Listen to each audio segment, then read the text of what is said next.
One day, you'll realize you wasted your best years. Not because you weren't talented, not because you didn't have the time, but because you chose comfort over growth, scrolling over building, and fear over action.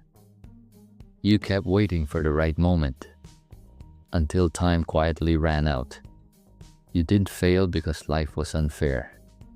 You failed because you said, tomorrow, too many times.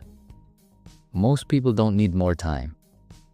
They need to stop lying to themselves because someday, maybe not now, you'll wake up with regret and no way to undo it.